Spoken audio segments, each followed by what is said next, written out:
girls I'm speaking about here, enforce laws that prohibit child marriage, and uphold the rights of every girl to learn and live freely. Hope springs eternal from the hearts of men and women. And I believe that in President Bola Tinubu, you have an ally that you can believe and invest your trust in.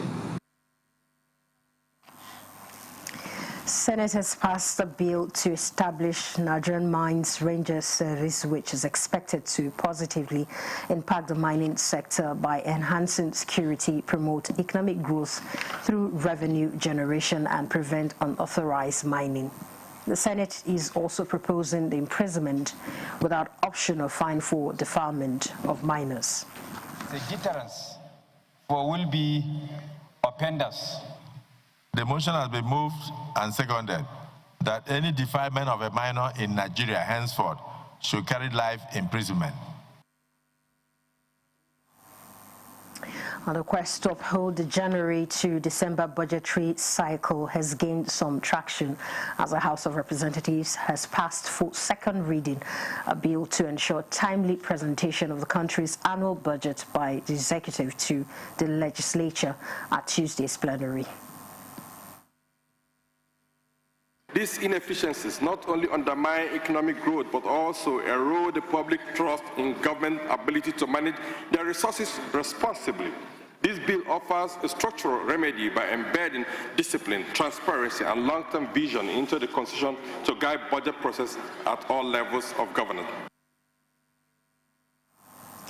President Bola Tinubu has pledged the federal government's commitment to empowering the Public Complaints Commission, ensuring it provides a platform for vulnerable Nigerians to voice their grievances and receive effective redress. And the president stated this in a message at the 2025 Global Ombudsman Summit and 50 years of nation building by the Public Complaints Commission. Propose a structured mechanism for regular reporting to turn the PCC's findings into practical policy recommendations. This will strengthen the Commission and boost the accountability, supporting our democracy. The Sultan of Sokoto and President General of the Nigerian Supreme Council for Islamic Affairs, Mohammed Saad Abubakar, has declared Thursday, 23rd October, as the first day of Jumadal Ula 1447 after Hijrah, and the declaration was contained in a statement signed by Professor Sambo Wali Junaidu Waziri Sokoto and Chairman of the Advisory Committee on Religious Affairs, Sultanate Council Sokoto. And the Sultanate Council Advisory Committee on Religious Affairs, in conjunction with the National Moon Sighting Committee, did not receive any reports confirming the sighting of the new crescent of Jumadal Ula 1447 after Hijrah on the evening of Tuesday, 21st of October, equivalent to the 29th of Rabiul Asani 1447 after Hijrah. It states that Wednesday, 22nd October, will be observed as the 30th day of Rabiul Asani 1447 after Hijrah, while Thursday marks the beginning of the new Islamic month of Jumadal Ula 1447, and that's after Hijrah. Those are the news highlights, the news at this time. And let's stay tuned for Good Morning Nigeria after the timeout. The Renewed Hope Initiative RHI presents the RHI Green Nigeria Challenge. Go green today for a greener tomorrow. This national competition is in 3 categories. The household category is a tree planting competition amongst 11 frontline states in northern Nigeria. Each participating household in Adamawa, Borno, Bauchi, Gombe, Jigawa, Kano, Katsina, Kebbi, Sokoto, Yobe, and Zamfara states will plant a minimum of 1 tree to qualify, with a video evidence of before and after the tree planting exercise. 20 million naira will be awarded to the best household. Submission deadline is 20th December 2026. Community category will see local governments, local communities, schools, and NGOs reclaim and transform degraded or abandoned abandoned areas such as dump sites, landfills, parks, and their likes into green, vibrant gardens, parks, and eco-friendly spaces. 50 million naira would be awarded to the overall best community group. Deadline for submission is 15th July 2026. State category will have all states of the Federation and the Federal Capital Territory, excluding Enugu State, have a chance to address the growing threats to environmental sustainability and cleanliness. States will be judged based on the number of trees planted on major roads and inner streets and how clean they are. 100 million naira will be awarded to the best performing state. Already, Enugu State has 100 million naira for being RHI's model green state due to its greenery and cleanliness. Video evidence must be submitted by participating states on or before 20th December 2026. All entries must be directed to RHI Office, State House, Abuja, or email rhi.greenchallenge@statehouse.gov.ng. RHI Green Nigeria Challenge. Go green today for a greener tomorrow. Give more strength to your hair with Mega Growth Leave-In Strengthener. It's infused with nourishing oils and conditioning proteins so you can say goodbye to hair breakage. Wow! Mega Growth Leave-In Strengthener. And the National Productivity Order of Merit Award goes to... The only tomato paste manufacturer to win the National Productivity Order of Merit Award by the Federal Government of Nigeria, endorsed by the Association of Private Medical Practitioners of Nigeria. This is an evidence of 100% natural goodness. Eat healthy to live longer. Buy now and enjoy up to 20% discount.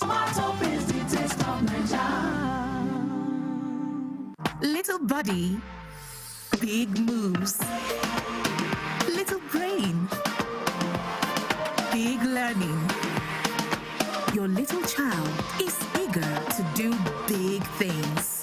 Every sachet comes with the nutrients they need every day. Made from natural grains, contains protein and fortified with iron to support their physical growth, learning, and development. So you can fully enjoy your little one's big moments of growth. Lagos, Port Harcourt, Abuja. The city is moving. New voices, heavy drip, all heart. From the streets to the stage, this is the next Afrobeat star. Yo! What are we here for? Let's Afrobeat star! Let's get nasty! And the talents from all over showed up to own the room.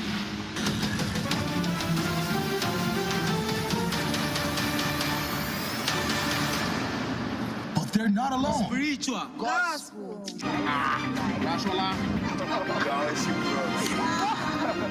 All chasing a slot to face the judges. Puffy T, SARS, Andre Vibes, P Pride. Catch next Afrobeat star on. What wakes you up in the morning? Is it the sunrise? Is it the alarm? No. It's your dream that wakes you every day. It's what drives you like a powerful engine. That's why you start strong every day with the rich, creamy taste of Nescafe 3-in-1, carefully crafted from selected coffee beans. You're on your hustle, and you won't stop until you succeed. Start strong. Finish strong.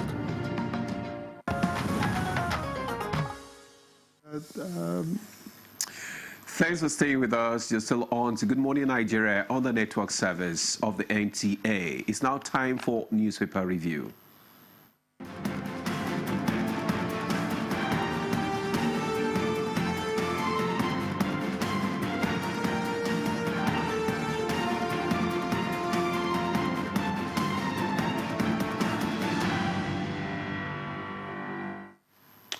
All right, Chukwudi Okoliobaja is in the studio. Papers in hand. ready to do the do. Happy in the studio.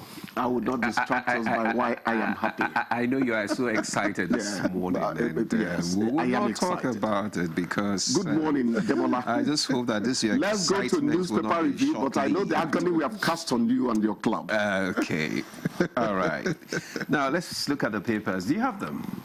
Okay, let me just start with this. Okay, let me just start with the Daily Times. And just above the nameplate, we have Nigerians far from respite despite 3.17% drop in food prices, CBM report.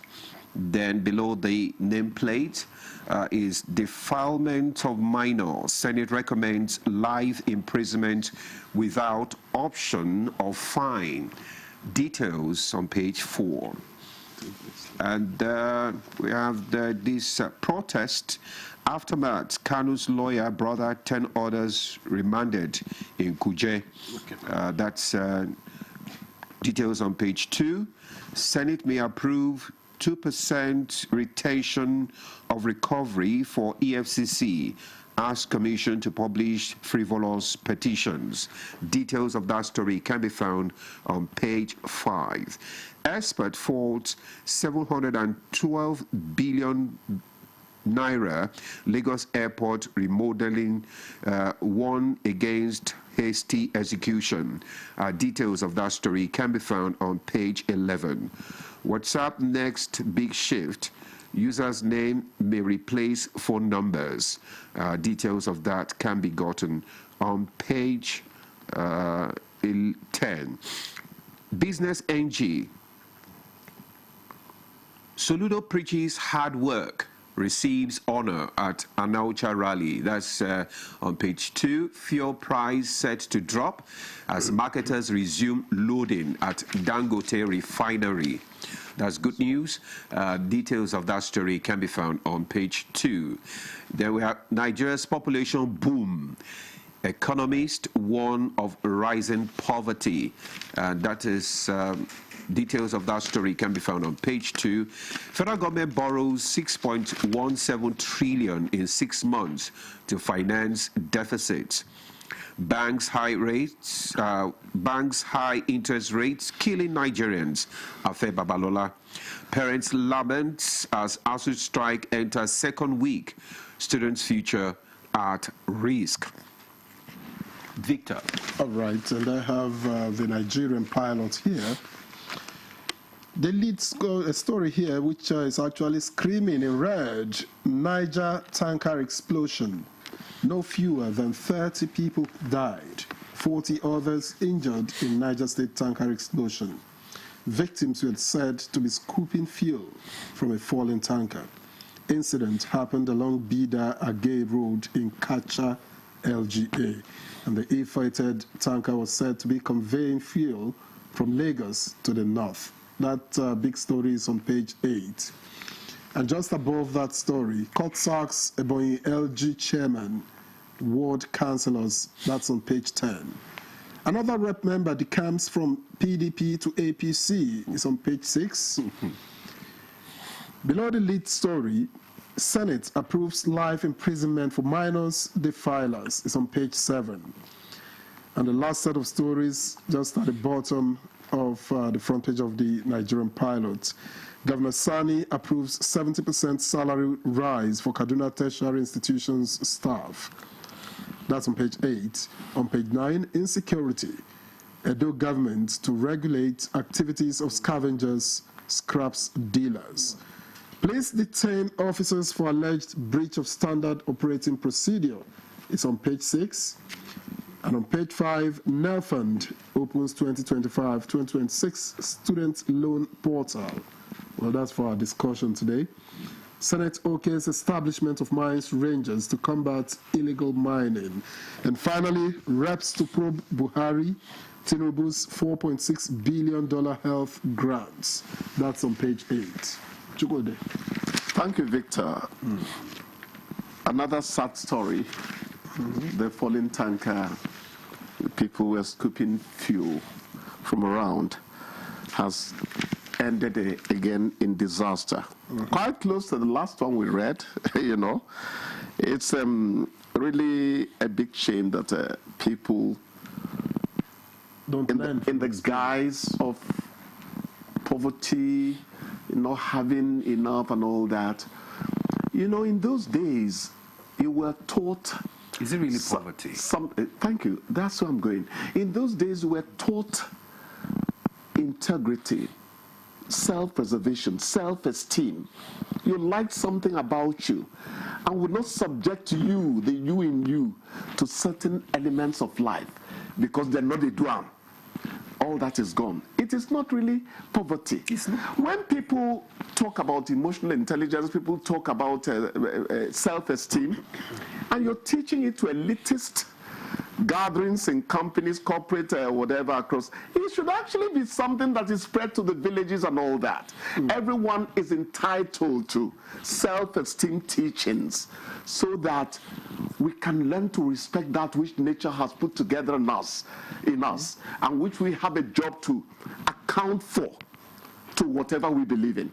It's really unfortunate that we are going this way. We lost it as a people. I'm not going to call it poverty. It's not poverty. I don't know what people do. It's happening over and over again. I remember from the days of the Jesse disaster. Yeah, no, Jesse was the real eye-opening then. It continues. Even after that, the number of people that were lost. Is it that people don't learn from? People don't love themselves. You see, for you to make it in life, for you to, please, I'm not Chukwudi, the philosopher, but for you to become meaningful to the environment, first of all, you have to love who you are. If you have no self-esteem, you do not put love in the environment. Because you don't love people more than you love yourself. You have to love yourself for you to be able to love people. People do not appreciate what God has done for them, what nature has done by bringing them into this world.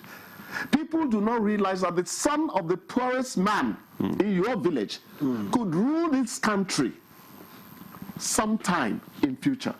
You have to learn to think like that so that your current calamities don't become terminal disasters, you know, in a life that is just starting.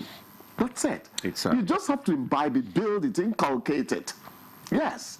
Then you become useful to the environment, not just yourself. Well, it's unfortunate. Well, it's unfortunate, but let's go to the good news, which is fuel's price set to drop as marketers resume loading at Dangote refinery. That's to drop. Even gas. Let it drop.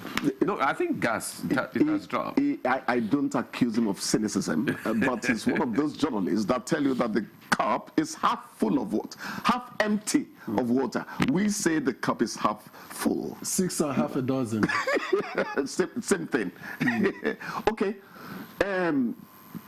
An inevitability has happened there. I'm not an economist. My economics was not very good, even though they gave me A3. It's obvious. Okay, good. Now, listen to this. Fuel price will not go beyond 1,000 in Nigeria for more than a month anymore. It is the forces of demand and supply. Supply has come in thickly. Dangote would not desert own country to service other people first. I actually think I see a good man in him. I may be wrong, but what I see is a good man. Anything he does, I see goodness. So that will not happen. It was that gap that was created by those Pengassin things, the little quarrels here and there. Yeah. I call them African quarrels. We'll move over that. So and the issue is resolved now. It's resolved. It's resolved, and it's going to get better. At a point, we will start paying 750 or 650. Victor, whether I believe it or not, it doesn't bother me. No, I believe you. I rather believe you. You're a wonderful man then. I can see you're doing well. The Nigerian population that is booming now, the economies are my problem is that oh my God, I'm on national television, so I have to watch it. All the same, I have to say this. I took it from Things Fall Apart. I am surprised that many men can still try to find the tail end of their wives' wrappers. When this economy is like this, after 12 midnight, some people can still find the tail end of their wife's wrappers because making babies does not just happen. as economy bad rate, you're talking about a population boom. Nigeria is full of wonderful people. One woman told me, I'm not near my wife again. Good morning, in Don Caribele. How are you doing in Don Caribele? You know? But what it means is that the African spirit is something you can never put down. Let's talk about the good side of it. They tell us 3/4 of our population concern productive young age people. That is wonderful. How we tap into it is what is eluding Africa. We have aging populations in Europe, in the Western world. But here we have young people coming up more and more. Yeah. Yeah. It is something we need to tap into. But then you need to check population. Because what they're saying is that you should not allow the agents of production to be outstripped by the rate at which you're growing as a population. At a point, it doesn't quite, if it has not started already, you know, you must make sure that equilibrium is achieved. As you're growing in population, make sure that those little efficiencies that need to happen in the production chain are happening. Otherwise, you'll run into trouble. Okay, before we let you go, parents laments as ASU strike enters second week. Student future at risk. We're just repeating the obvious. Well, the second week, I think it's the warning strike. Parents, right? this one is 4 weeks. This one is warning. So when the real thing comes, what will happen? I'm sure it will be resolved. I think ASU and government need to think about people now. I'm not particularly blaming any of them. It takes two to tango. It's time to have a heart in the matter. Those who fight to the finish, according to one of the people who taught me news writing, usually finish themselves. You must know when to say, look, it's okay. Yeah, let's be circumspect about this. And it concerns the life's entire gamut. It's not just ASU strike, it's not just education. You must know when to step back and think for humanity. This agreement has lingered for so long. Of course, not in this administration. It's been there. Why government goes into agreements that it won't fulfill or honor is what I don't understand. The government does not tell you that they've not fulfilled their part of the agreement. You could call it propaganda on their part, whatever it is. They feel they are doing enough. And what I say is, it's just like you telling your employer, if you're in a private company now, give us more money, give us more money. And he tells you, if I give you more money, I will need to downsize to pay the people I'm going to give more money. When he tells you that, then you say, oh, okay, leave them so that you're not going to sack anybody. Okay. Those are the things I think, the considerations that have to come in now. All right, Chooks, thank you so much. Thank you for your contribution this morning. Always very enlightening. Thank you so much. We'll see you again tomorrow. Thank you, my dear. Thank you, and enjoy your day. Thank you so much. All right, stay with us. We'll be back shortly.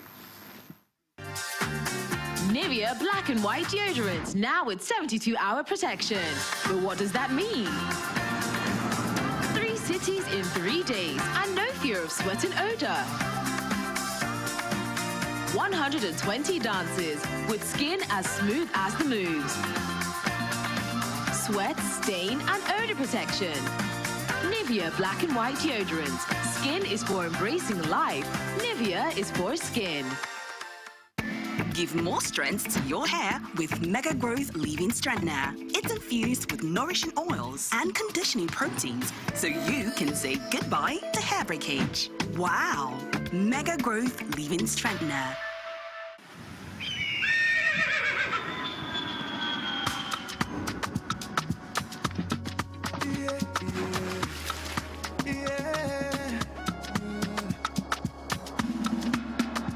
From the Atlantic across the savannah to the Sahara, we rise, a land of the free, we know they tire. We dream great, our spirit is undying. Resilient, rooted like palm tree, we sway in color, we stand out in deeper, we make solutions, we ignite passion, yeah. Diversity is unique, we have more than the solution. We are Nigeria, strength in unity, we know they can.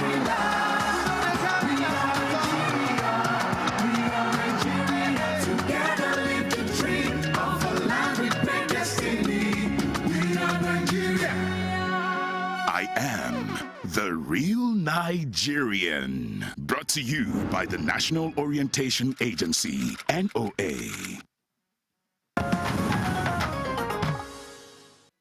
Well, this is Good Morning Nigeria on the network service of the NTA. Before we begin our conversation this morning on update on student loans, here is a background report put together by correspondent Ibrahim Dan Hamidu.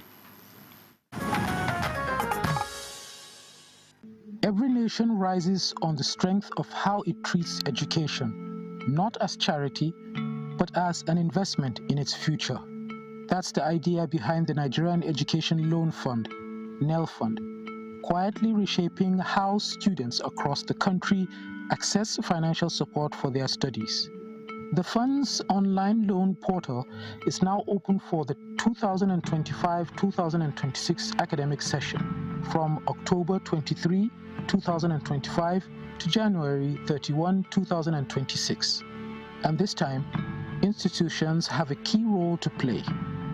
They were required to submit their student data for the 2024-2025 academic session by November 22, 2024. The first crucial step toward transparency and to keep the process clean and fair for all. For those still waiting from last session, NEL Fund says efforts are ongoing to clear pending 2024-2025 applications. Proof that the system is learning, improving, and correcting along the way. One big update though, upkeep loans are now tied to each academic session. Once the session ends, payments stop automatically. That policy, according to NEL Fund, is to prevent double disbursements and ensure that funds go only to genuine beneficiaries. Across campuses, the mood is mixed.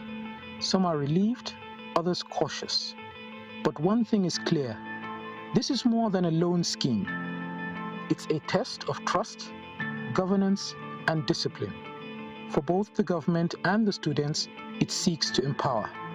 Experts say success will depend not just on funding, but on how honestly institutions, parents, and students uphold their end of the social contract. Because NEL Fund is not just about paying tuition, it's about proving that Nigeria can build a system where opportunity is earned, fairness is enforced, and education truly becomes the nation's equalizer. Today on Good Morning Nigeria, guests in the education sector will discuss how this new phase can sustain hope, deliver fairness, and strengthen governance across our higher institutions. All right, many thanks, Ibrahim Dan Hamidu, for that backgrounder. Now joining us here to discuss updates on student loans, let me make welcome first Akitunde Sawyer, who is Managing Director, Nigerian Education Loan Fund, NEL Fund. It's a pleasure, as always, to welcome you to Good Morning Nigeria. The pleasure's always mine. You look like you slept well. I did. Thank you. And also joining us here is Professor Andrew Haruna. Professor Haruna is a Secretary, Committee of Vice Chancellors of Nigerian Universities and President, Nigerian Academy of Letters. Glad you could join us on the program, Prof. Thank you. Good morning. Good morning, Nigerians. All right. Well, joining us now via Zoom from Zaria, Kaduna State, is Rashidat Mohammed Nasil. She's a student of the Department of Political Science, Ahmadu Bello University, Zaria, Kaduna State. She is the current Vice President, Faculty of Social Sciences, and also a student advocate interested in female participation in the society. It's a pleasure to have you join us on this discussion, Nasil. Good morning. Thank you. All right. Also, another student still joining us via Zoom from Zaria, Kaduna State. This time is Comrade Sule Sani Sule. Is a youth activist and student leader. Comrade Sule Sani Sule, it's good to have you join us on Good Morning Nigeria. Good morning, sir. Thank you very much. All right. Thank you. So let's kickstart our conversation by going straight to the ND Mr. Sawyer, so that you can explain to us what is the current status of the NEL Fund loan disbursement now, and how many students have benefited so far from the program. We know the figure we had is over 759,000. So maybe you can be specific on this. Okay, thank you very much. First of all, let me commend the excellent report that your team have put together. Very insightful, very practical, and I think for me it spoke to things that go beyond the disbursement. It spoke to things like trust in governance, showing that Nigeria can do things properly. I think these are some of the conversations that we need to begin to inject into our national discourse. But to your question, so far we've had 846,000 applications since the 24th of May 2024, all online. We've had 581,000 people who are and can properly be described as beneficiaries.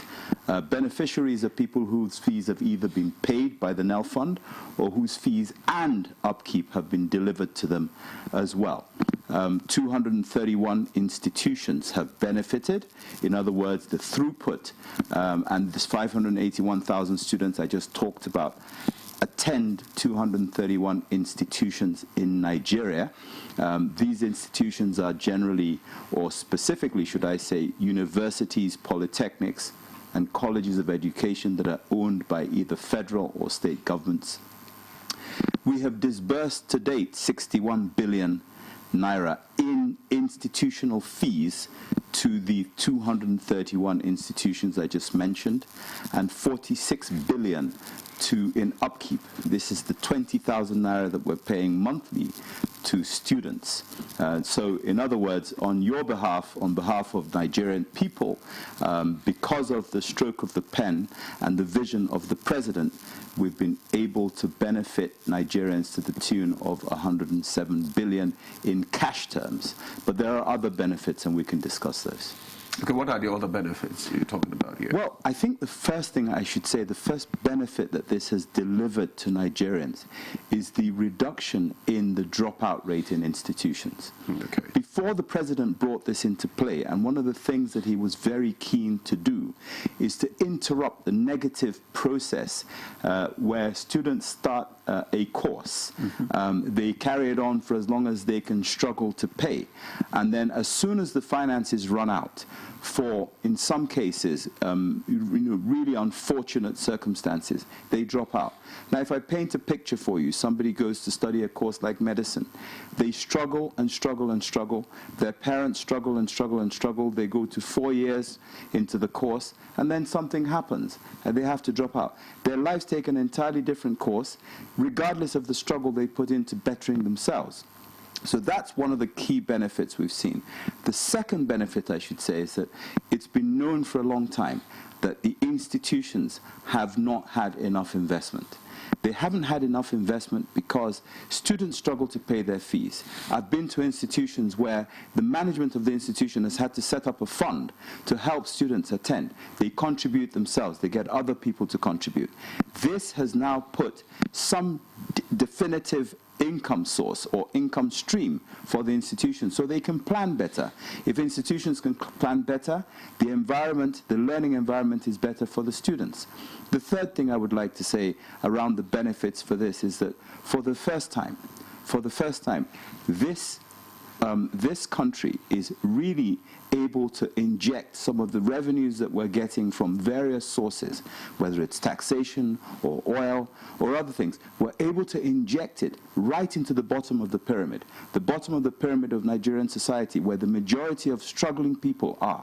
We're injecting these funds, not at the top, to then allow it to trickle down. The funds are injected at the bottom so that people can rise up the pyramid to get to the top themselves. Those are some benefits. We can talk about others. All right. Now, 86 billion, being disbursed is something big. But I'm interested in finding out beyond the numbers what metrics NEL Fund is using to measure the impact of all of these on student retention and graduation, for instance. Okay, so did you say 86 billion? 108 billion is what we disbursed. Yes, okay. Just to make sure that we have the numbers right. So look, there are other metrics, of course. It's probably too early to begin to talk about graduation rates and the impact we've had on that. I mean, we can look at some data and say how many graduated last year, how many graduated this year. But it's a bit early. We've just closed one session, and many institutions have, staggered session times. So let's not go into data that, won't necessarily tell us a lot.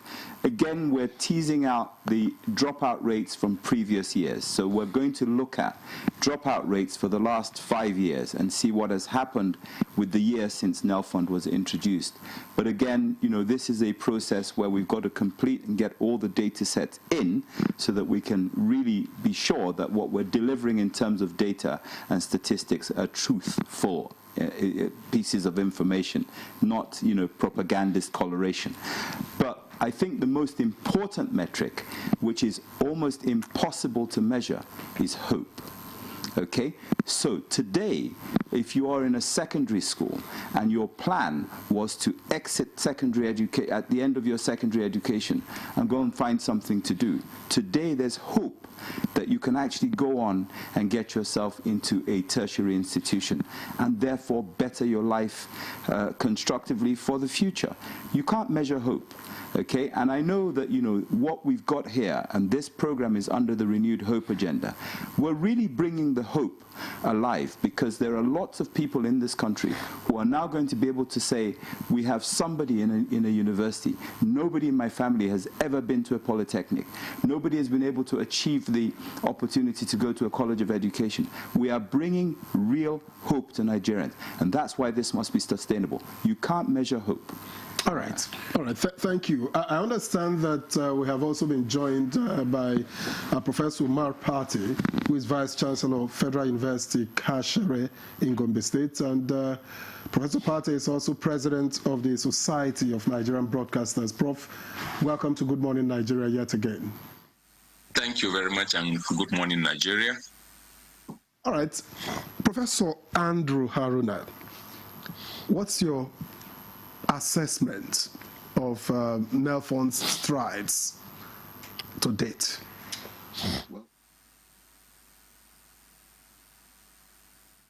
Particularly in a society like ours, where trust is a major issue.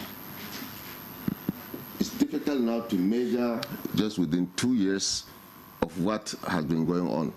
But one thing I can say is this. In the speech and also in the report made, trust, social contract between government and her own citizens. So this is the time I can see the government is interested in her own citizens, and which is the youth, the young people. I as a lecturer, though not scholarship, but something is a loan. It tells us that if you collect the loan, you must also be able to bring it back, because you are going to be the leader tomorrow. Secondly, the government is also telling us, look, you also got to be responsible to manage the resources of the country, which is a common wealth, not a private wealth. So from this direction, I can say there is a big success, and I can measure, well, the director said, the DG said, it's difficult to measure hope. Well, I am hopeful.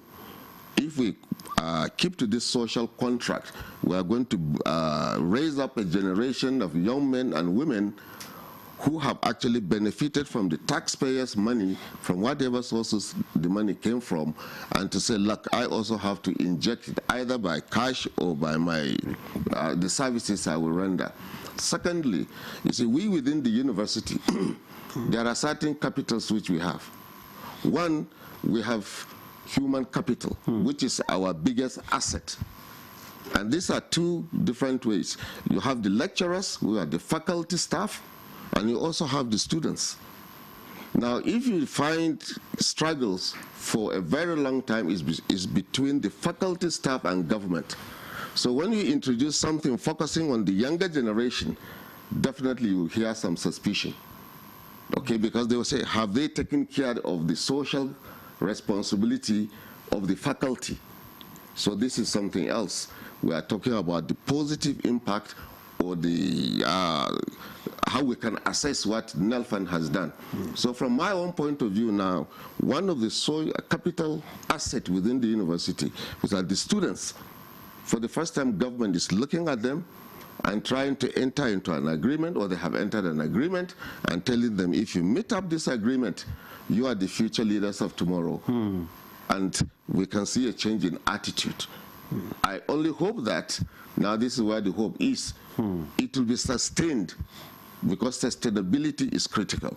Sustainability is very critical. Thank you so much for your opening remarks there, Professor Haruna. Let's join our Zoom guest, that's Professor Pate now, who is the Vice Chancellor.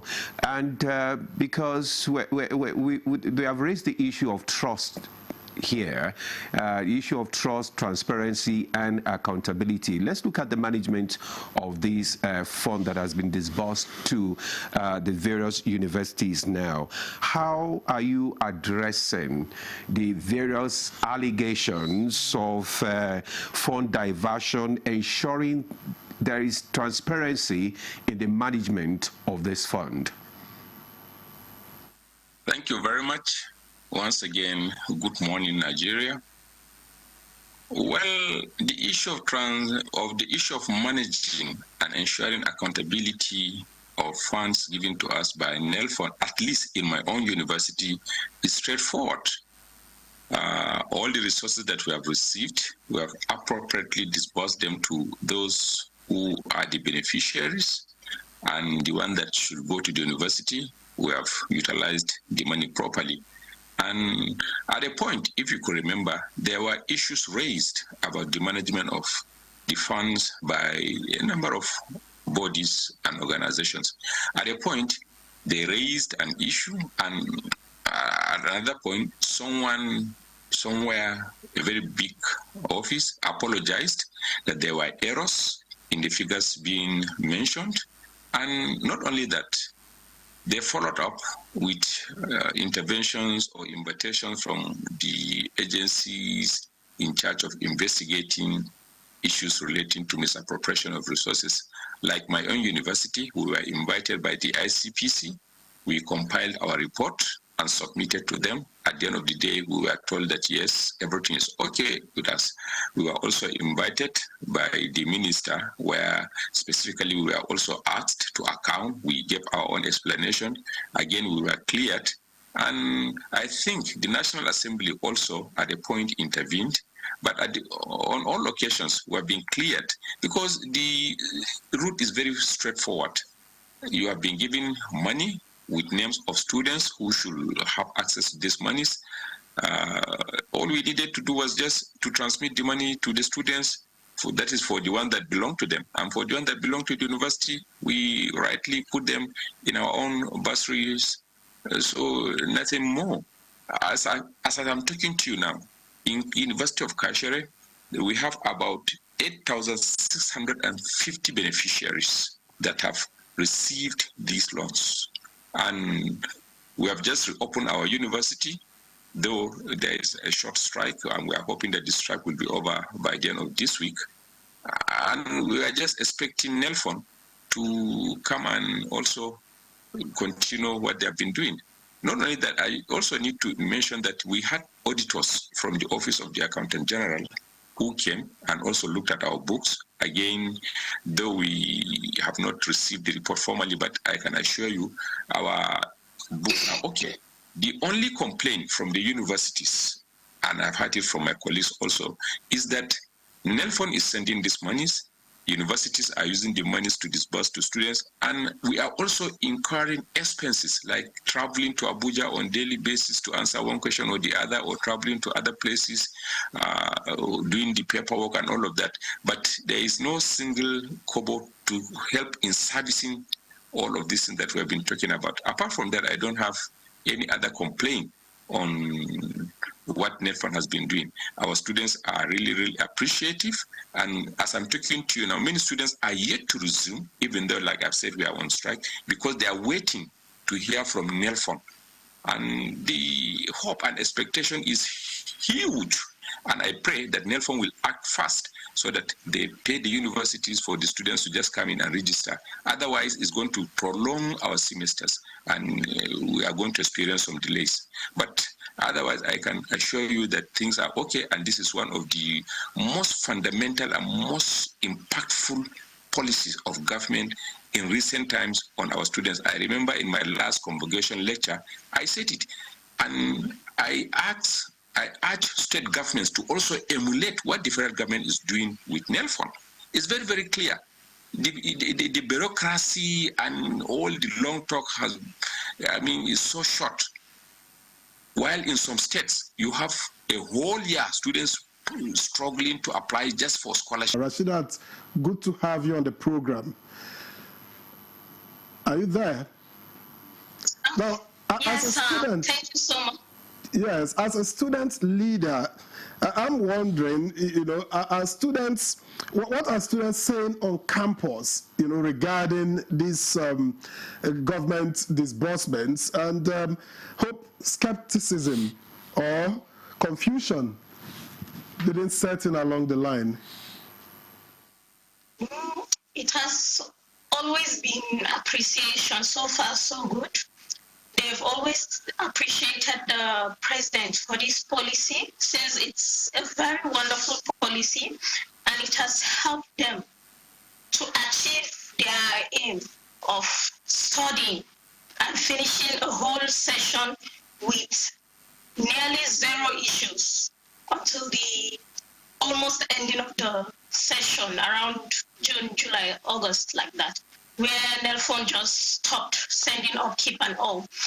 Although we hope that this time around, as Professor Umaru Pate said, that NELFON will be able to disburse this loan on time, so that we won't have an issue of students already losing hope and paying their fees before NELFON disbursing the fees and causing a whole lot of confusion between the students and schools.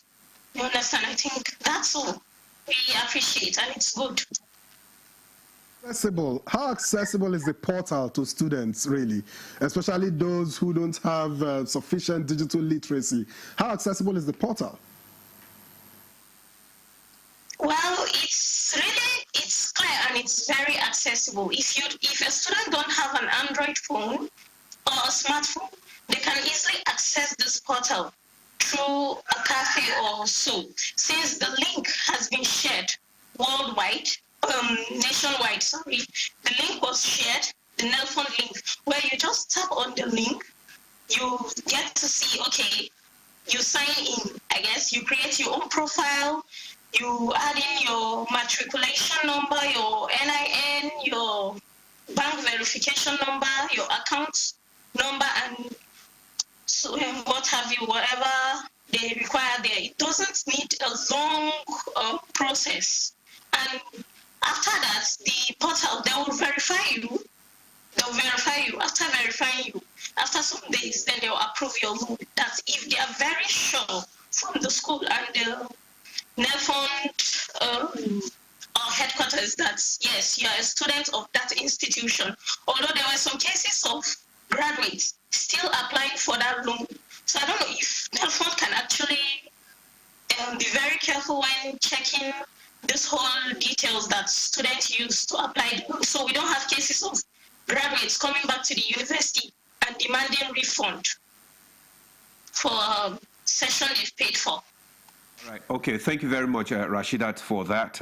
We'll get back to you during the course of this conversation. But let's get to Sule Sani now. Sule, who is also a student leader and also an activist.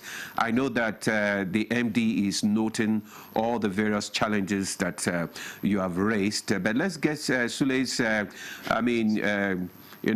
feelings or experience concerning applying for this loan. What challenges, did you face while applying for this NELFON loan? And if the challenges have been addressed? Thank you very much. So actually, as Rashida earlier mentioned, the application of this loan is a seamless process.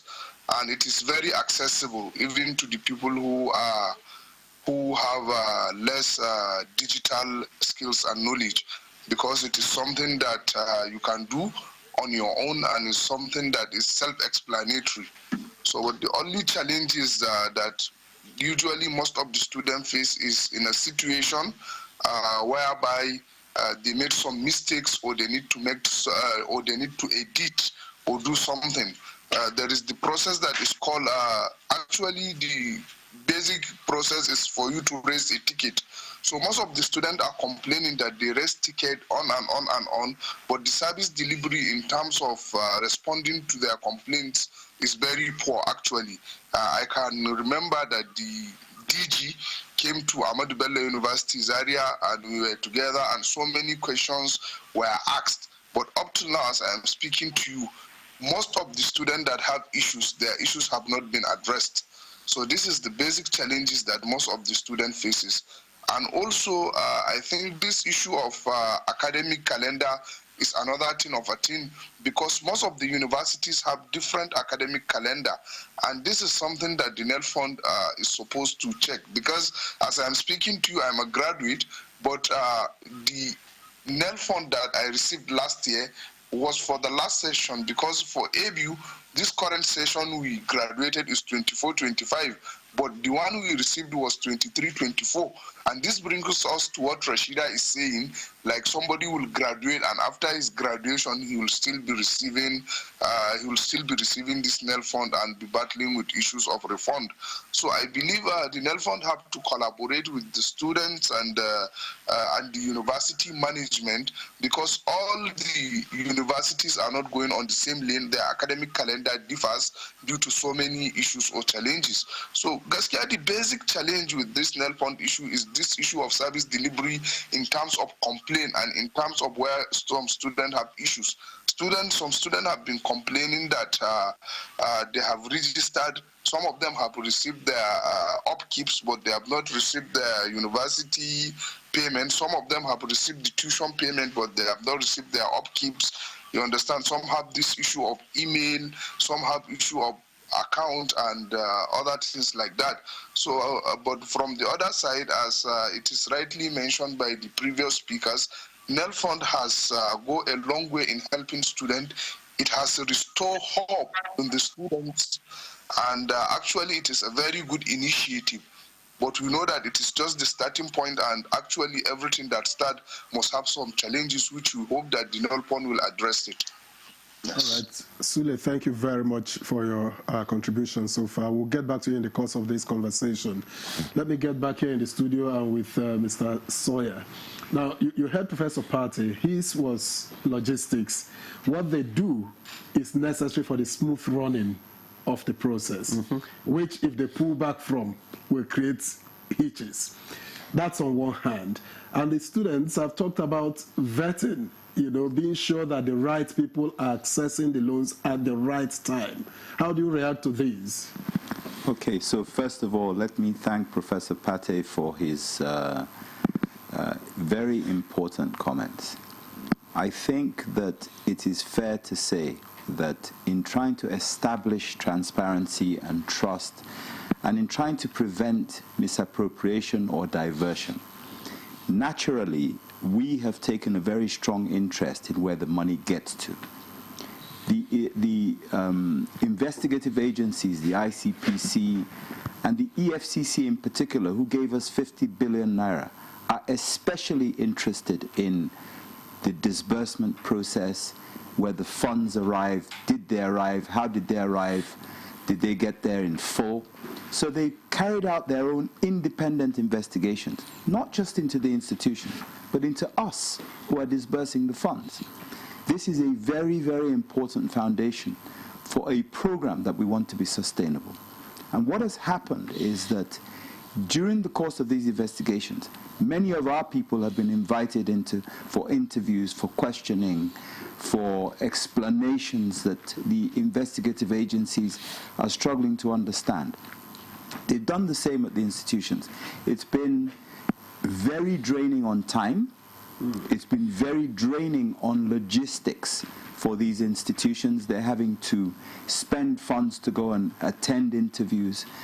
Even on the refund side, they're having to refund monies to students. You can't refund money free. There's a charge. Now, we didn't build this into our budget at the beginning, but we recognize this challenge. And what we're doing now is we're saying, okay, we're going to, in our new budget, we're going to build in fees or recoverable expenses for the institutions. The institutions technically are acting as agents because they're acting on our behalf. They're not being paid. And we have to have these honest conversations. We have to recognize that they have their own budgets, they have institutions to run, and they can't be taking line items from somewhere else to cover some of these logistics. Otherwise, they're misappropriating. So we need to look at these together, understand what the quantum of logistics, the quantum of administrative costs or charges are, reconcile and move forward together. So I thank Professor Pate. I think they're very reasonable comments. On the side of the students, I think the question was around vetting. So, you know, we inherited a system where we had to literally hit the ground running. Yeah. All the students who apply for these loans do not apply together.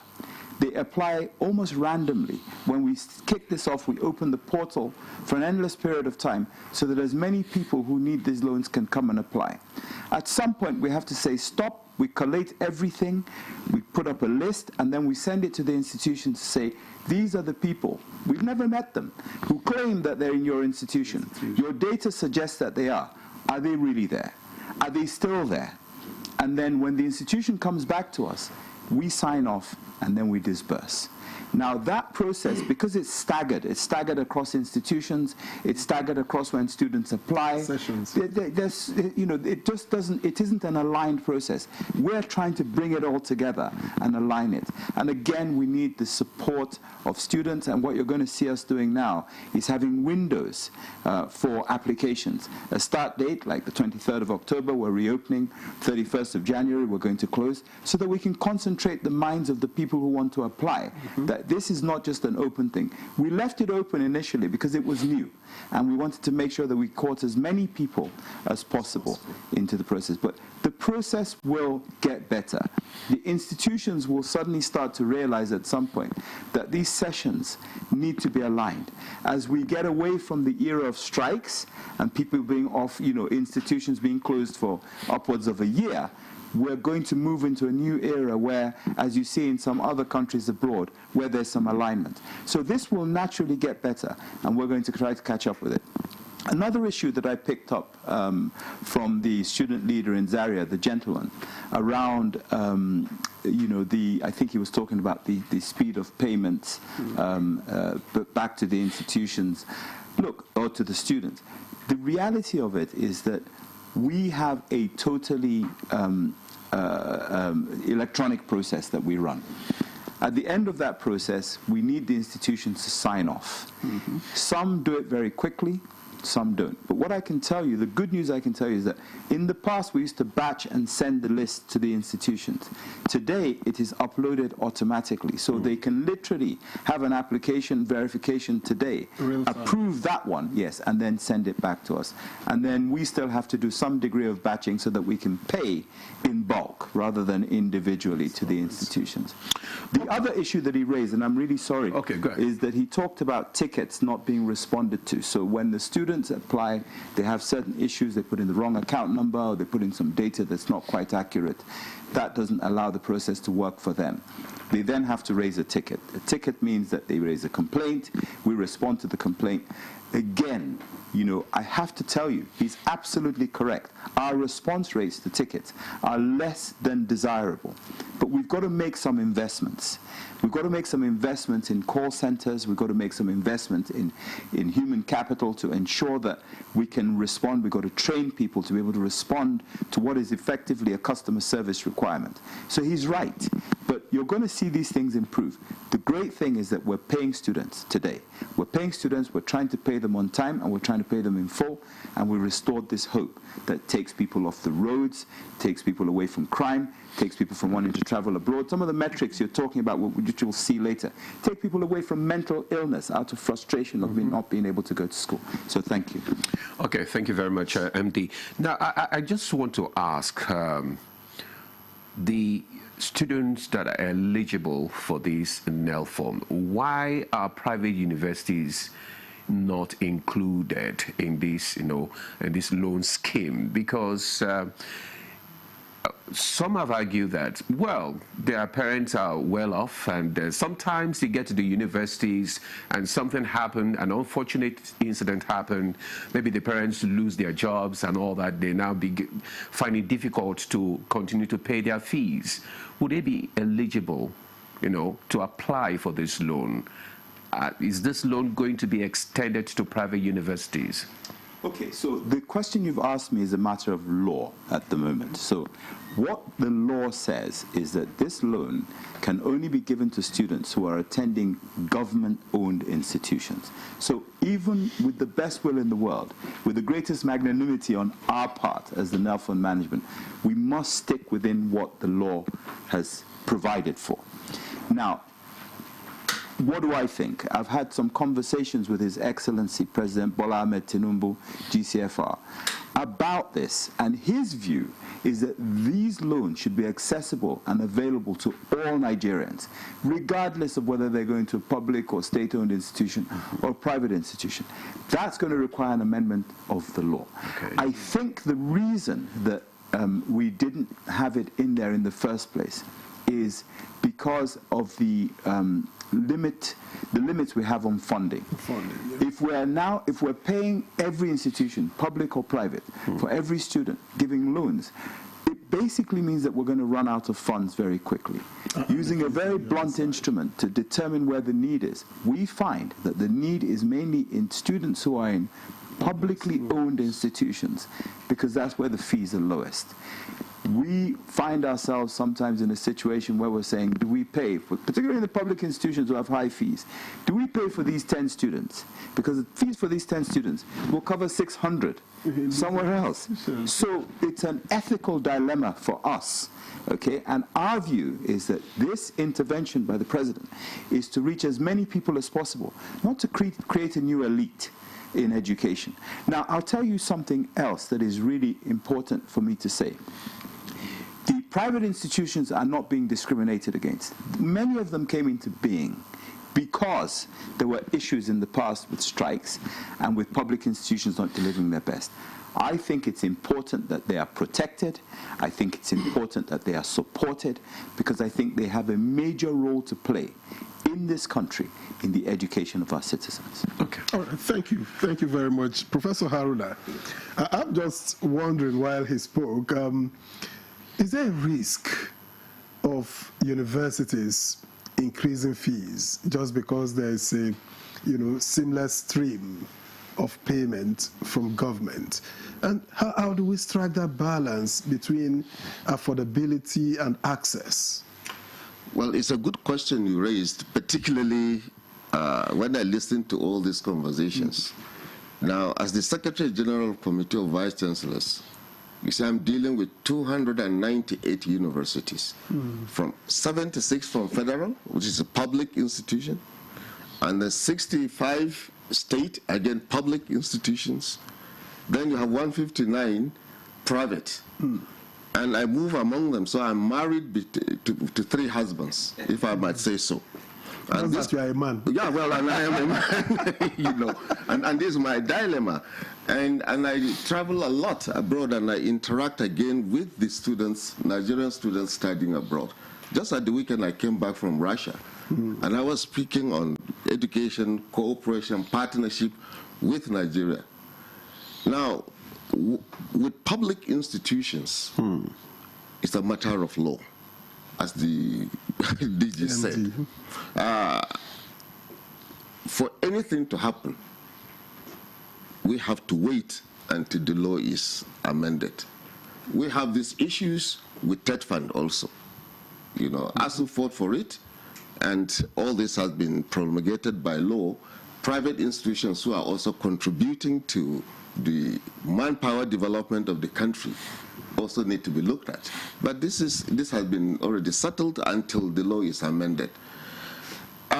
What is critical here to me is having a uniform calendar in the educational system. If we have that stabilized and the funds are disbursed and the logistics managed, which unfortunately, I must say loudly, because I speak also for my vice chancellors, government should understand there's a difference between a public institution and an MDA. Okay, we have our own culture. This kind of logistics have to be addressed differently. A vice chancellor is to think for the university, academic and both administrative, not to be running to Abuja to answer issues in different government cycles and things like that. But I'm happy NELFAN, in their own case, they're looking at it. So what I would say at this point, NELFAN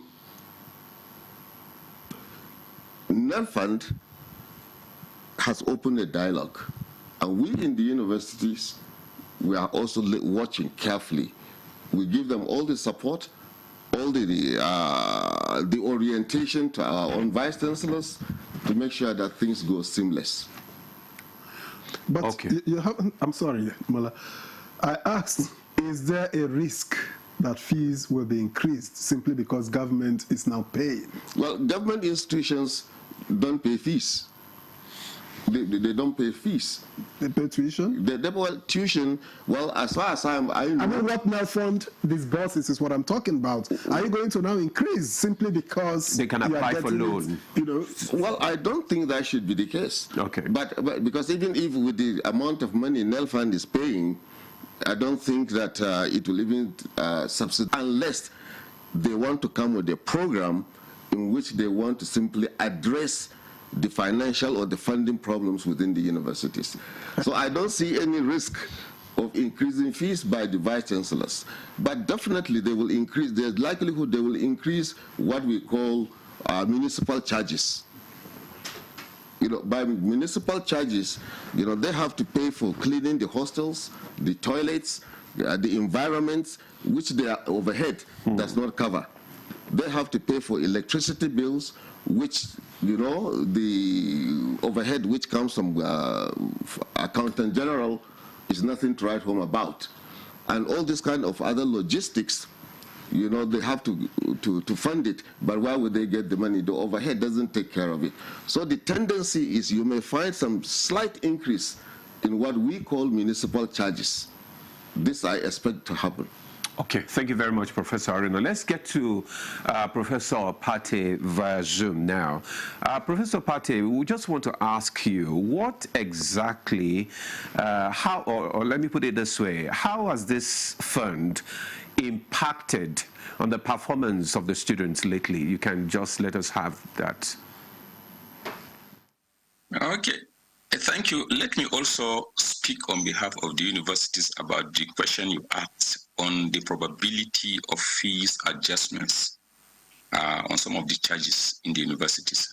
I don't think simply because we are aware that our students are getting some support from NELFAN will ginger us to simply say, okay, let's jack up our charges for some of the items that Professor Andrews mentioned. We also sympathize with our students. It is our wish to see our students live well, and whatever we could do to ensure that our students are comfortable and our students can concentrate on their studies, definitely we will do it. We will not make things harder than what they have always been experiencing. Just like he told you, we have to pay our electricity bills in the hostels. We have to take care of so many other aspects in the clinics, the cleaning services. All these are important things. And looking at the inflationary trend in the country, we are also, or we try to be responsive so that we can deliver the required services. But that does not in any way mean that university can simply arbitrarily just wake up and say, okay, Nelfon is giving money, therefore where we are charging 1,000 naira, then we say we are charging 5,000 naira. I don't think any university can do that in this country as of today. Now, going back to the impact of what you have just, of Nelfon, the impact is significant on a number of fronts.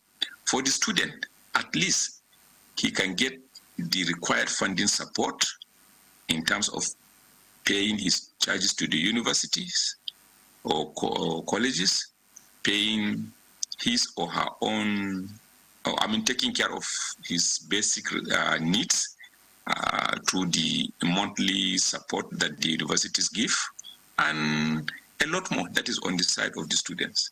Then if you come to the universities, it is of great significance to us. I've just told you that my university has reopened last week, even though we are on strike, and we are hoping that the strike will be over this weekend. We are now waiting for Nelfon to remit the charges for about 850 students. 8,650 students to us. And you can imagine what that will do.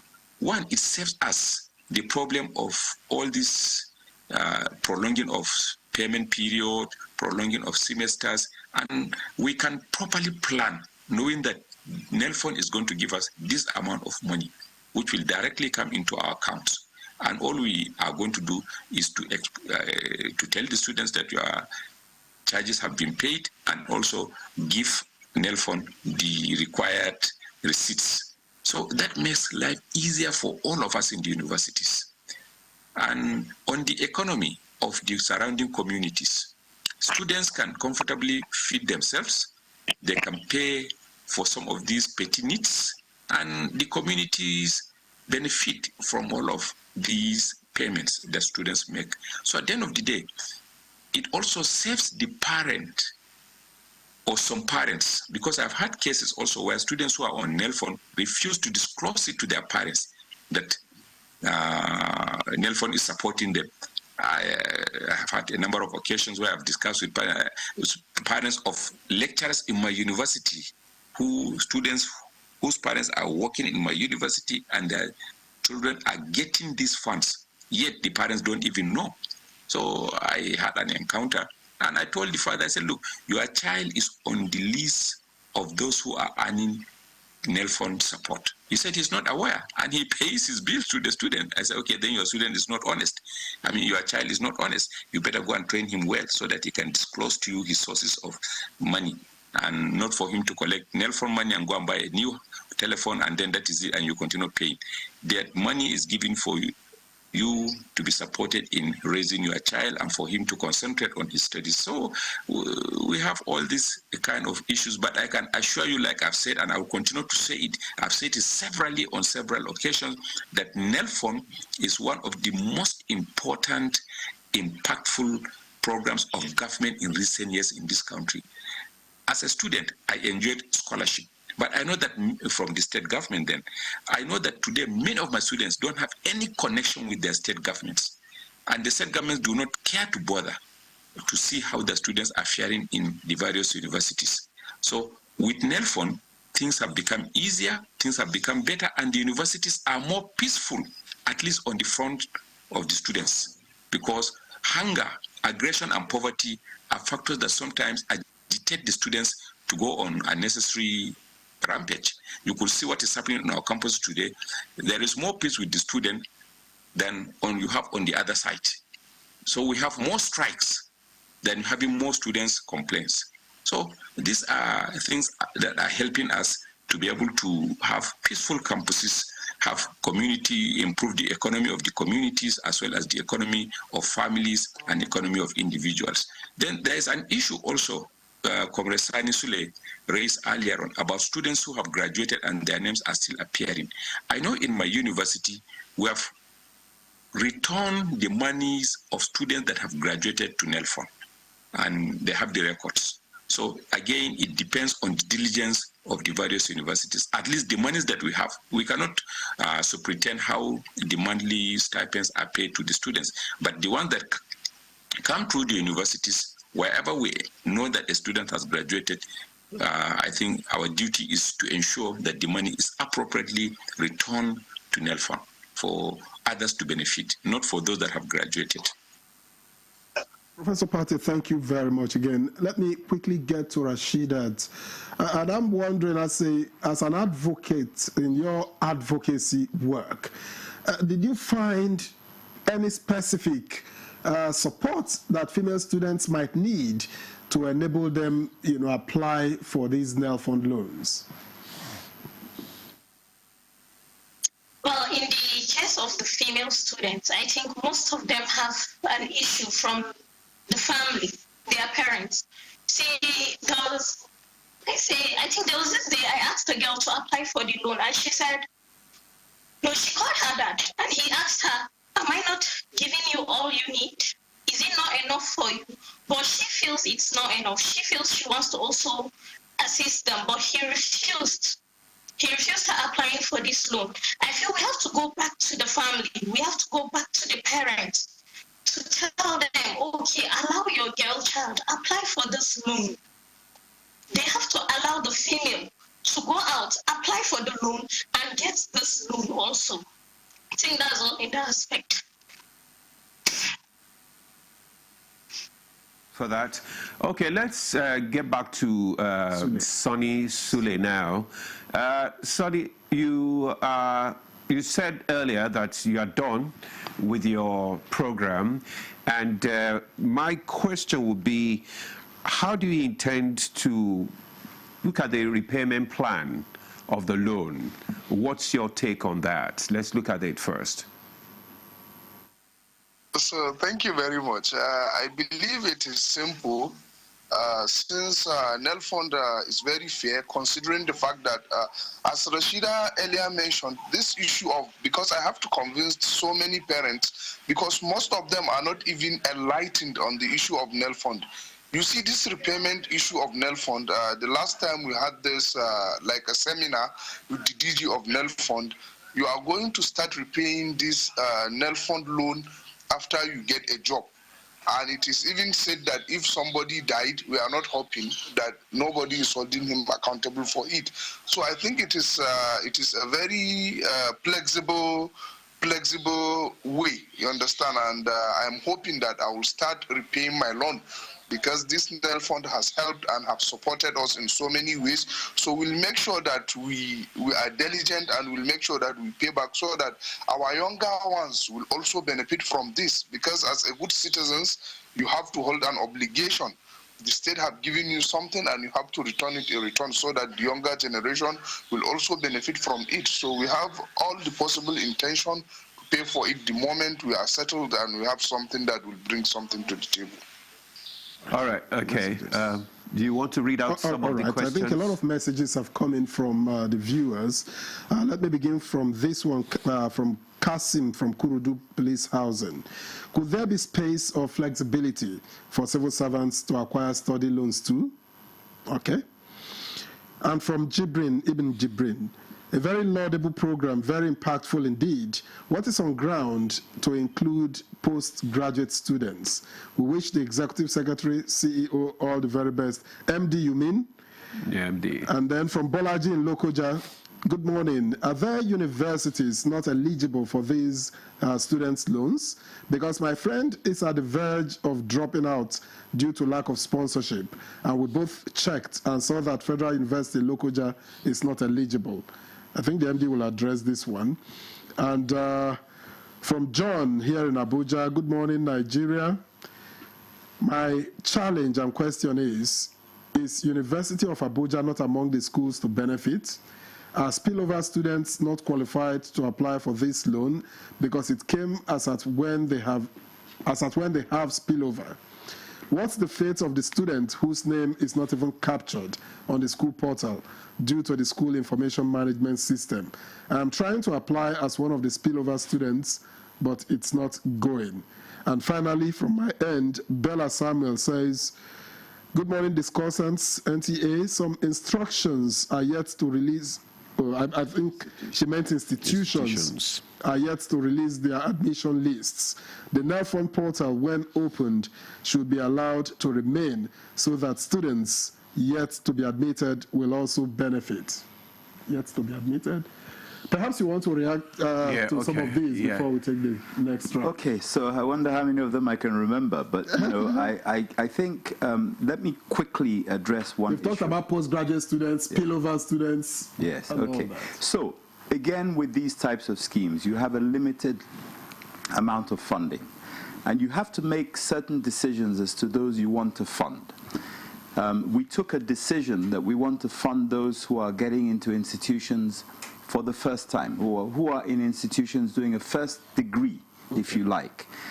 Because there's a real risk that if you start to stretch this beyond that, you will run out of funds. And if you run out of funds, you will end up in a situation where you funded people to go and do PhDs, and you no longer have the funds to fund those who want to do a first degree. So it's about priority. And I think over time, because the law doesn't limit us on this, over time we'll begin to stretch. As we get more investment in, as we get more funding in, we'll be able to stretch this to those types of students. In terms of spillover, the same answer applies.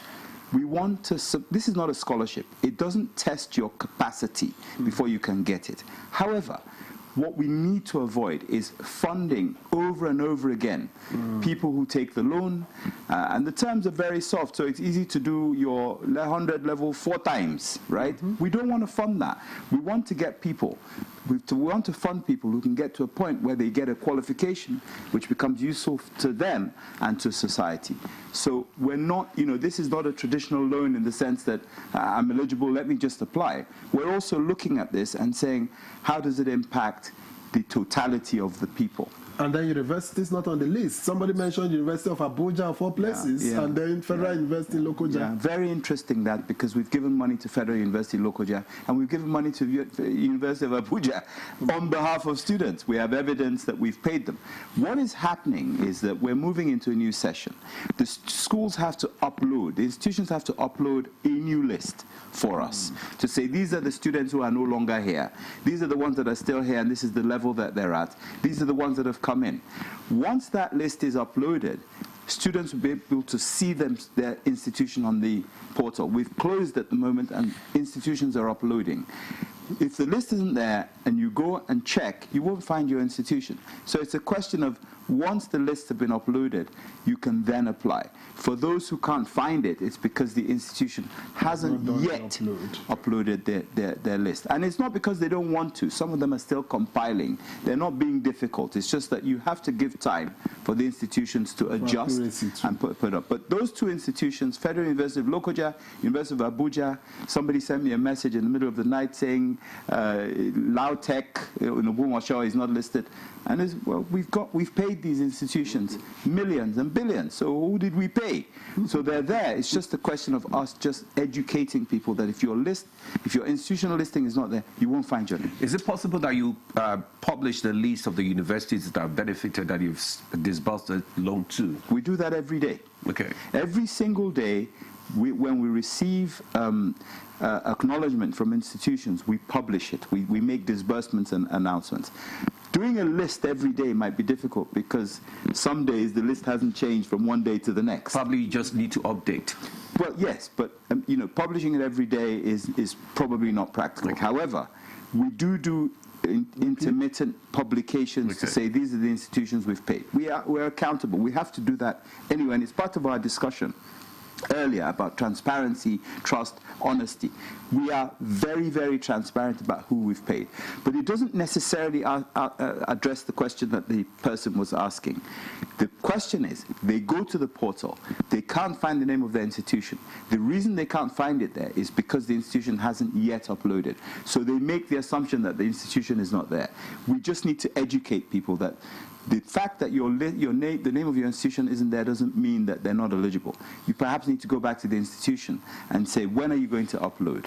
Okay, thank you very much. When we come back, we're still going to talk more on the repayment, method and your plan, for the future plan for Nelfon. So stay with us. The conversation will continue when we return. The Renewed Hope Initiative RHI presents the RHI Green Nigeria Challenge. Go green today for a greener tomorrow. This national competition is in 3 categories. The household category is a tree planting competition amongst 11 frontline states in northern Nigeria. Each participating household in Adamawa, Borno, Bauchi, Gombe, Jigawa, Kano, Katsina, Kebbi, Sokoto, Yobe, and Zamfara states will plant a minimum of 1 tree to qualify, with a video evidence of before and after the tree planting exercise. 20 million naira will be awarded to the best household. Submission deadline is 20th December 2026.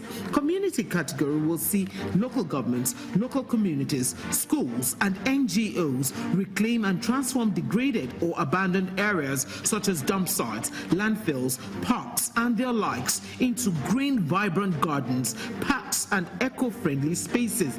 50 million naira would be awarded to the overall best community group. Deadline for submission is 15th July 2026. State category will have all states of the Federation and the Federal Capital Territory, excluding Enugu State, have a chance to address the growing threats to environmental sustainability and cleanliness. States will be judged based on the number of trees planted on major roads and inner streets and how clean they are. 100 million naira will be awarded to the best performing state. Already, Enugu State has 100 million naira for being RHI's model green state due to its greenery and cleanliness. Video evidence must be submitted by participating states on or before 20th December 2026.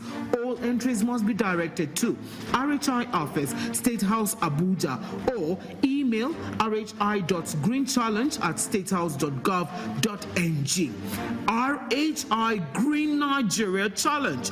Go green today for a greener tomorrow.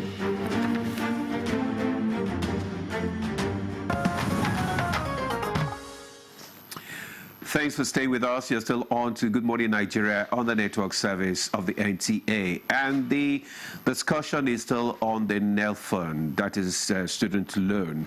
The MD is still with us. We still have the vice chancellors and the students who have benefited from this loan. So we still want to read out some of the comments that we received from some of our viewers, comments and questions, so that our guest here can respond to them. Now, this is from Aminat from Ogba, Lagos. She says, I want to know more about the student loan application. This one's from Abdul Ibrahim Iyagi from Lafia. It says, good morning, Nigeria. Please, what is the hope for students who are anticipating admission into government tertiary institutions for the 2025-2026 academic session? Are there still chances for their eligibility? This one is, could Nelfon please look into Ekiti State? There are a lot of allegations that the loan scheme doesn't exist there. We need your help, please. That's from Amen Prince. Amen Prince is from Ekiti State. Omo Gege from Lagos. If a student takes this loan, graduate but doesn't get a job, how does the government plan to make them repay, or are they guaranteed jobs?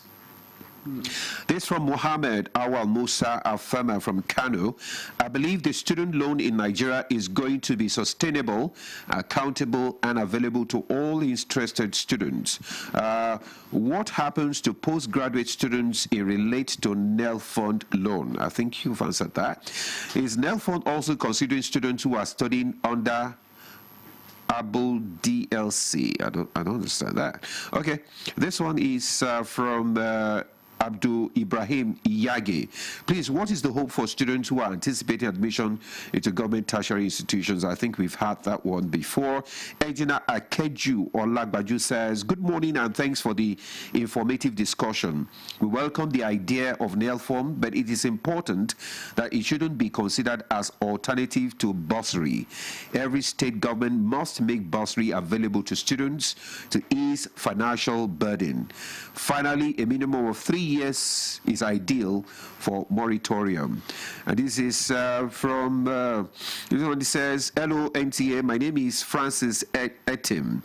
I'm a student of Bayero University, online university in US, studying tourism, hospitality. My location is Uyo in Akwa Ibom State. Does the students loan cover online students with universities like National Open University and so on? And I have two more just before he responds. This one we is don't cram everything together. Let's go. Okay. We'll go. But you may need to remind me of some of the questions. This one is asking whether foreign students are in the scheme. Yeah. That's from Mr. Samuel Shego. I think it means international students. Yeah. And then, good morning, sir. Thanks for your good work. Please be informed that my child, who is a 200-level medical student at the Edo State University, Yamo, has been asked to leave the hostel because of non-disbursement of the NEL fund. Please assist. This is from Benin in Edo State. Sure. Okay. All right. Okay. So I think the best way for me to address this is just to give a very quick presentation on how the scheme works, from cradle all the way through to the end. So essentially, students who want to apply for this loan go to a portal, www.nelf.gov.ng. When they get there, they find there are a number of eligibility requirements. So they need to have a national identity number. So you have to be Nigerian. Foreign students are not included. You have to have access to the institution using JAMB, because we have to set some sort of standard. You have to be in an institution or about to be admitted into an institution. So you either have a matriculation number if you're already there, or you have a registration number which the portal only for early students, for freshers, will accept an admission number or the JAM registration number instead of the matriculation number, because we know you haven't matriculated yet. You need to be banked, because there's the option for taking upkeep. Everybody must have a BVN. They must have a bank account in a proper bank in Nigeria. I say proper bank, not a fintech bank, a proper bank in Nigeria, because of the issues around us paying them. Moving forward, when they apply for the loan, they check that the data that has been provided to us, because they can't even get to that point unless that data is there. But they should just check that the fees that they're supposed to be paying as loaded onto the site is the actual fee they need to be paying, because they're eligible to pay that back. They need to remember that the course level, the faculty, the institution, they need to confirm all of that and then sign the terms and conditions and apply for the loan. It is only when they've applied for the institutional loan that they have the option, in that instant, to apply for the upkeep. You know, you can only book a seat on a bus if you've bought the ticket to be on the bus. Okay, so that's how that particular thing works. Now, moving forward to repayment. The repayment is only required for discussion 2 years after NYSC has been completed. So year one, we expect year one after NYSC has been completed, you may need it to look for a job. You may even need the second year to look for a job. There aren't very many jobs around at the moment. The government's working hard to create jobs and to create an environment for jobs. But year one, year two gives you that breathing space. Even if you have a job in that time, you're not obliged to start paying back. You may have other debts to settle. Year three, we want to know whether you've got a job or not. If you've got a job, your employer, who by then will have to check on a list to see whether you have a loan, will be obliged to start paying back the Nigeria Education Loan Fund. 10% of whatever your income with is. 10% of your income, not 10% of the loan owed, 10% of your income, regardless of what you owe. So, and that only carries on as long as you're earning. If you're not earning, if you lose that job, if you resign, if you whatever, you will not pay back. So this is tied strictly to income, and it's tied to the employer making the repayment, except in one instance, if you're self-employed. If you're self-employed, you have to self-declare and make those payments yourself. The employer who doesn't remit and the self-employed person who doesn't remit can be prosecuted, because we have to get some of those funds back in. In terms of how this is going to run, because there may be questions around how sustainable is this process. The law allows us to raise funds. It allows us to invest the funds we have. We're also looking at ways of bringing in the private sector to ensure that this goes beyond government. Because if you want something to be sustainable, if you look at any sustainable program, whether it's telecoms or the oil sector, any sector you look at in this country that has been running for years or intends to be around for years must have private sector input, not just money, input, governance. They need to be part of this. And I'll tell you, the private sector is already paying fees for a lot of people. Your private sector, we're all private sector. We're all putting our hands in our pockets and paying for people. NELFund has provided a platform, an equitable platform for people to be able to bring their funds, put it there, and disburse it. As long as we remain transparent and honest and trustworthy, you will see that grow and grow. We've had a number of industrialists approach us already to say, we'll put money and distribute it through your platform. Okay, so that's how the scheme works at the moment. Mr. Sani said earlier that if in the event of death, because in certain religions you can't die owing, in the event of death, the loan is totally forgiven. So that's essentially that. Postgraduate, I think we dealt with earlier. I'm not sure. What about students of national open universities? Right. Thank you. That was a great question. We only fund full-time on-site courses. Okay? Again, you know, if we decide to fund everybody that's doing an online course, we'll run out of money really quickly. You have to be committed to education. Please don't get me wrong. The fact that you're doing an online course doesn't mean you're not committed to education. But the full commitment is that you have almost given up everything else. You know, you could be doing an online course and have a part-time job. Nothing wrong with that. But people who are in institutions learning generally don't have any other source of income. So we're a little bit biased towards those people. And I think rightly so. In repayment, for instance, are there not gaps? I'm looking at the 2 years, for instance, that you give to enable people get jobs. What of the person who doesn't do NYSC? What of the person who leaves the country afterwards? What of the person who, you know, moves on to other things? And then how do you track all of this beyond the school years? Sure. So remember that people are applying for these loans electronically. Tracking is the least of our problem. We push a button and we'll tell you where you are. We'll tell you where you are, at least in the life cycle of your relationship with us. Having said that, NYSC is required by law. If people leave the country, this is not a slave contract. You can't take this loan and then we say you can't go to Canada because you've taken a loan from us. It's not a slave contract. We expect people to behave responsibly. We expect them to behave responsibly. Now, that doesn't mean everybody will. But you heard Mr. Sani saying earlier, he's graduated and he's already thinking about paying it back. You will always have those who don't want to pay. The other thing I should make clear is that we said 2 years after NYSC, people can pay their loan back the day they graduate. They can pay their loans back as they are studying. So there are people who will come and say, look, I've got the money now. I want to liquidate this loan now. My uncle in such and such a place sent me a handful of dollars or naira or whatever. I want to liquidate the loan. We're going to get that. But all of these things are tied to patriotism, nationalism, honesty, good morality, and so forth. It was interesting. There was Professor Pate said something about people not telling their parents about the loan. And ordinarily you'd think, how dishonest of a student not to tell their parents. But then we heard Rashidat say something else. Rashidat said, when one student told her parent, the parents said, don't take it. And here's a child in need. These are some of the dilemmas. The parents also feels they're given enough. Yeah, so there are some of the dilemmas that, you can't capture easily. By the time that young girl tells her friend that my father said I shouldn't take the loan, her friend is not going to tell her father. I think and it's not because she's dishonest. This boils down to the issue of having proper understanding of how the law works. Maybe the parents need to be carried along.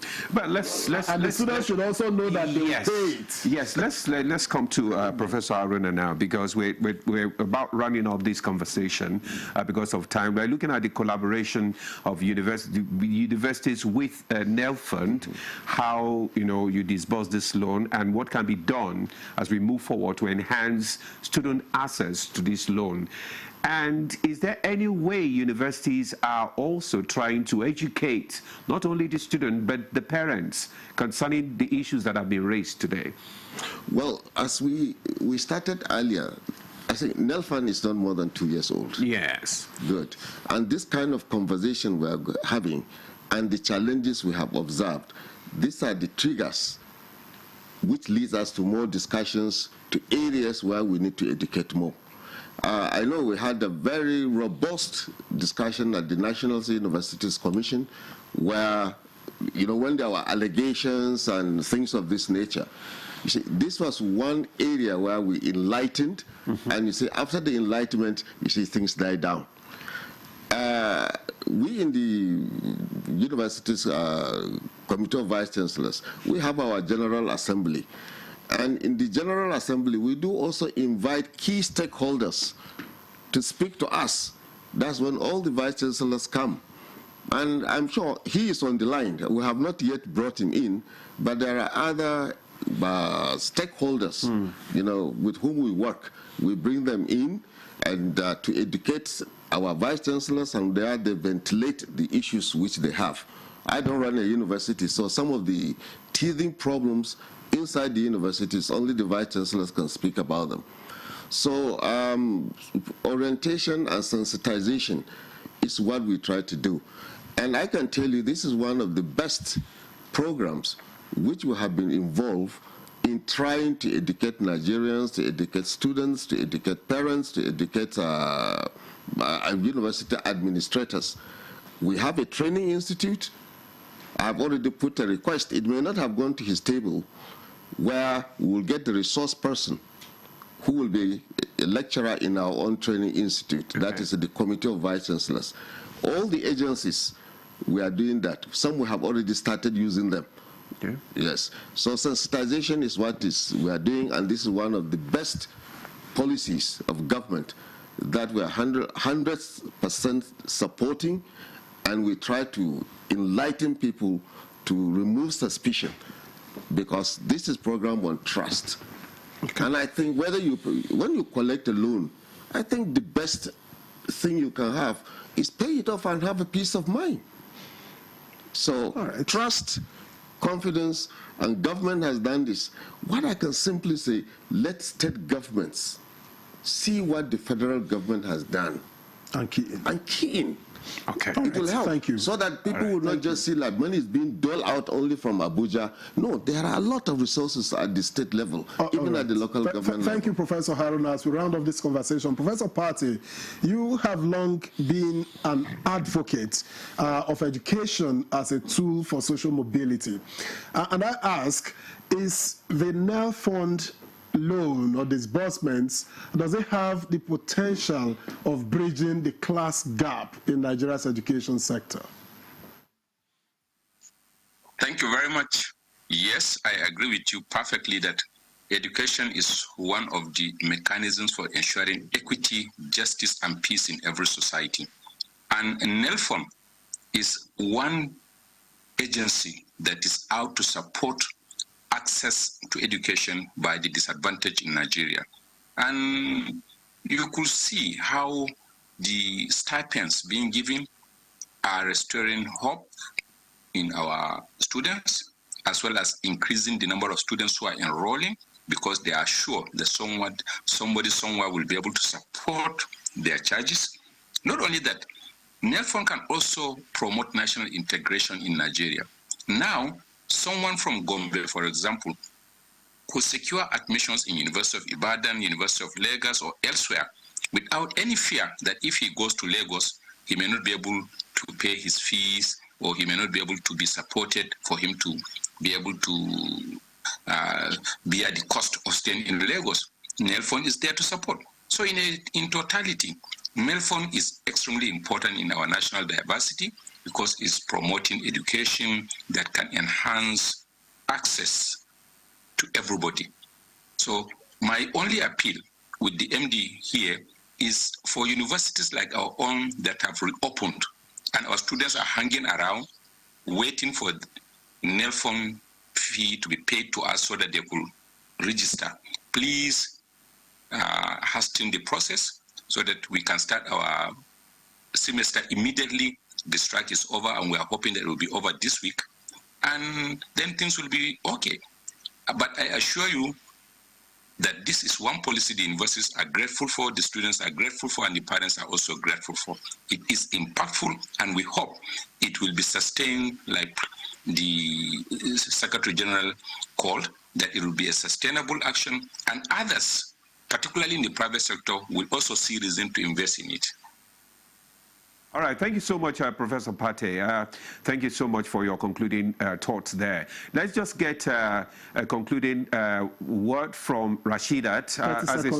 30 seconds. As a student leader, how do you hope to galvanize, your members to, partake of this loan?